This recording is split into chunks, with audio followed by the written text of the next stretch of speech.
BRS లో దొరకకుండా చేశారు. అంటే I'm telling in lighter vein. So అది క్లియర్ గా చెప్పారు. ఇంకా 2028కి ఎలక్షన్స్ కు సిద్ధం అయిపోతారు. ఆల్రెడీ హరీష్ రావు ప్రూవ్ చేసుకున్నారు, కేటీఆర్ ప్రూవ్ చేసుకున్నారు.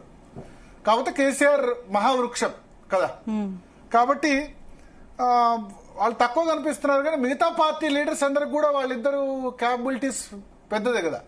ఇప్పుడు రాష్ట్రంలో జనాకర్షణ కలిగిన నేత అంటే మీరు కేసీఆర్ పెడతారు, తర్వాత కేటీఆర్ పెట్టినా, పోలు పెట్టినా, హరీష్ రావు పెట్టినా టాప్ 3లో వీళ్ళే వస్తారు ఇప్పుడున్న పరిస్థితిలో. మొన్న ఎలక్షన్స్ ముందు రేవంత్ రెడ్డి రావచ్చు ఉత్తమ ముఖ్యమంత్రికి సంబంధించి.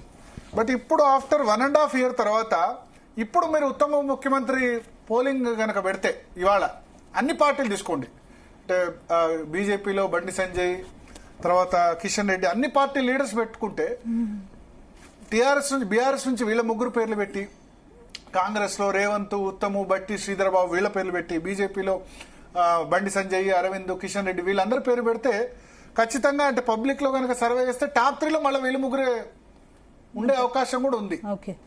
సో ఒక క్లారిటీ అయితే ఖచ్చితంగా ఇవాళ హరీష్ రావు స్టేట్మెంట్ తో వచ్చేసింది. స్పెక్యులేషన్స్ అన్నిటికీ కూడా ఊహాగానాలకి హరీష్ రావు పార్టీ మారుతున్నారని మరి ఇన్ని రోజులుగా ప్రచారం ఎందుకు జరిగింది? బీఆర్ఎస్ లో హరీష్ రావు కంఫర్టబుల్ 15-16 రోజులు చాలా మంది బీఆర్ఎస్ పార్టీ గురించి లేకపోతే వాళ్ళిద్దరు కెమిస్ట్రీ, బావమర్దుల కెమిస్ట్రీ గురించి తెలియని వాళ్ళు అపోహ పెడతారు. కానీ ఒకటి, హరీష్ రావు పర్సనల్ గా కానీ చాలా మంది వ్యక్తులతో చెప్పింది ఏంటంటే, నేను కేసీఆర్ ను వదిలి వెళ్ళను.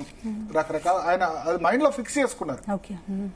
ఆర్థిక మంత్రిగా అప్పుడు తీసుకోబోయే ముందు 6-7 నెలలు ఖాళీగా ఉంచారు కదా హరీష్ రావును. అప్పుడు కూడా ఆయన అదే చెప్పారు కదా.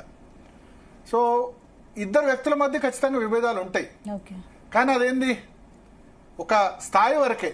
అల్టిమేట్ గా కేసీఆర్ అది డిసైడ్ చేస్తే అది హరీష్ రావు ఫాలో అయ్యారు, అవుతూ వచ్చారు. అంతే. పార్టీ నుంచి హరీష్ రావు ఏం కోరుకోలేదా? ఎందుకంటే తను కూడా గౌరవం, గుర్తింపు ఇవన్నీ కోరుకుంటారు. కానీ చాలా హరీష్ రావు చాలా బోల్డ్ స్టేట్మెంట్ ఇచ్చారు. అప్రిషియేట్ చేయాలి హరీష్ రావు ఈ విషయంలో.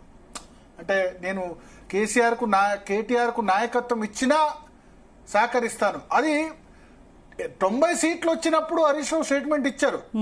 2020 సమయంలో, కరోనా సమయంలో కేటీఆర్ ముఖ్యమంత్రి చేస్తారన్నప్పుడు అప్పుడు స్టేట్మెంట్ ఇచ్చి ఆయన క్లారిటీగా చెప్పారు, కేటీఆర్ కు ముఖ్యమంత్రి పదవి ఇచ్చినా నేను సహకరిస్తాను. కానీ వాళ్ళ ఆపోజిషన్ లో ఉన్న సమయంలో ఇవ్వడం అన్నది గ్రేట్.